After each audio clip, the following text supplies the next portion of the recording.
Seigneur, merci de bénir cette introduction, qu'elle puisse nous aider à continuer de réaliser ta présence et d'entrer dans ta présence, Seigneur.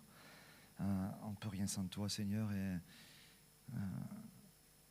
on est foncièrement religieux, donc on va faire attention à toute chose qui pourrait s'opposer à ta connaissance ce matin.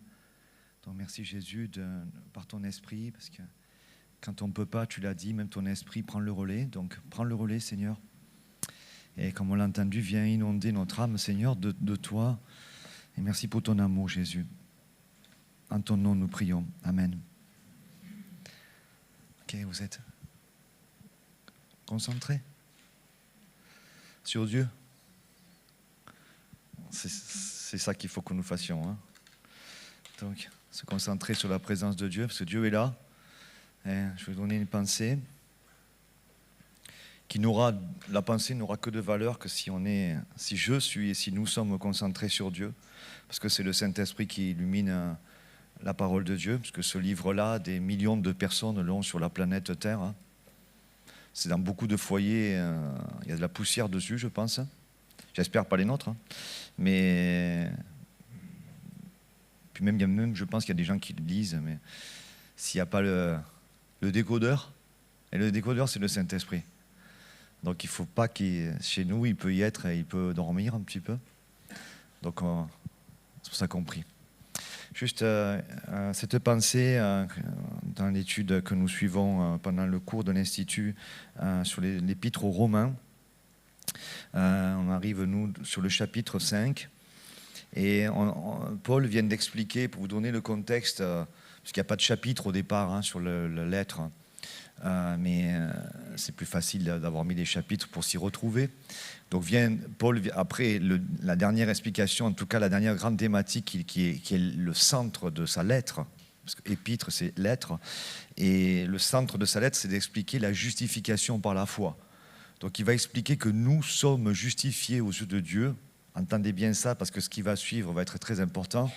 Si vous avez donné votre cœur, si vous avez donné votre confiance à Jésus-Christ, peu importe ce que vous sentez, peu importe ce que vous croyez après, mais la vérité, c'est qu'aux yeux de Dieu, vous êtes devenus justes. Pourquoi ? Tout simplement parce qu'un prix a été payé et il a été mis sur votre compte. Donc, faites très attention parce que des fois, les croyants vivent comme n'étant pas justifiés. Et du coup, ils ne profitent pas de ce qui a été mis sur leur compte. Ils profitent d'autre chose, mais ils ne profitent pas de ce qui a été mis. Ce sont des doctrines, c'est de la théologie, mais c'est de la théologie salvatrice. C'est la théologie qui nous sauve. Alors, les mots font peur. Théologie, justification, sanctification, propitiatoire, rédemption. Est-ce que c'est un exorcisme ? Non, c'est salutaire en fait. C'est salutaire. Donc Paul vient d'expliquer ça. Et là, il arrive, et une fois qu'il a expliqué ça, il commence à employer des mots qui sont assez forts. Hein. Moi, ils sont soulignés dans ma Bible, ça m'aide. Hein. Bien plus, à plus forte raison, à plus forte raison. Ça veut dire qu'à partir de là, quand tu sais ça, tu peux y aller. Voilà pourquoi on n'y va pas. Parce qu'on ne sait pas ça. Mais si on le sait, là, il nous dit bien plus, à plus forte raison, à plus forte raison, à plus forte, bien plus. Ce que tu penses là, bien plus.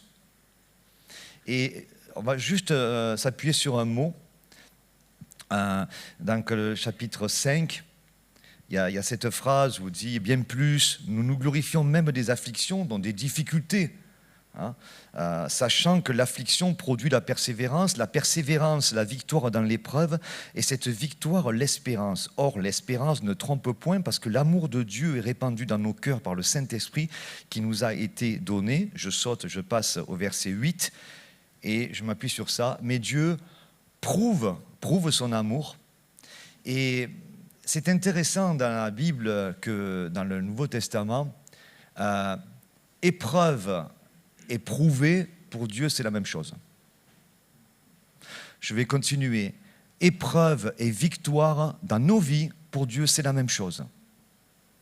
C'est-à-dire les épreuves que nous passons, Dieu, lui, les voit déjà avec une réserve de victoire qui est prête. C'est indissociable.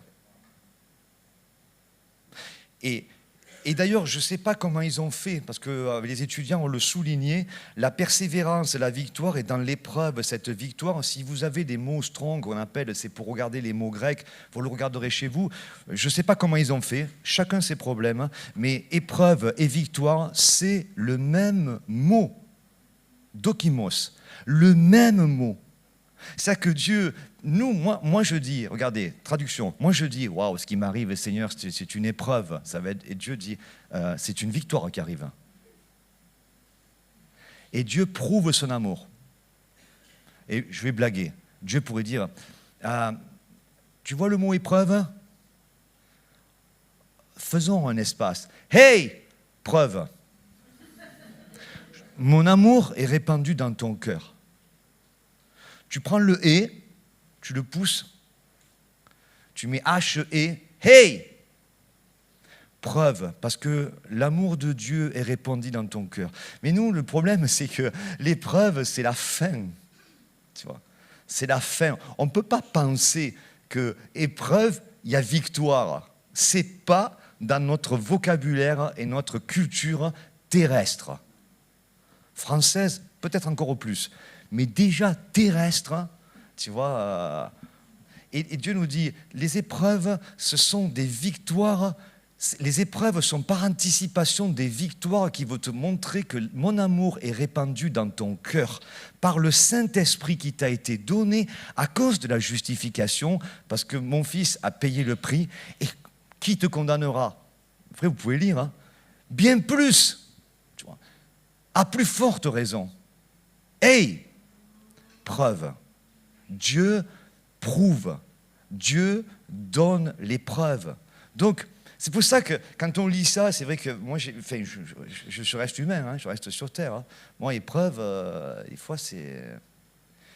C'est pour ça que le juste vivra par la foi. Peut-être vous vivez... Je suis sûr que dans le nombre qu'on est, il y a des épreuves. Même en nombre réduit, il y a des épreuves déjà. Tous les gens vivent des épreuves. La Terre, c'est... Enfin, par rapport à la chute, disons-le, hein, la vie sur Terre, c'est une galère. Hein. Vous enlevez Dieu, vous le savez, vous. Hein. Il y en a plein qui ne le savent pas. Ils veulent avoir des preuves de quelque chose. Voyez.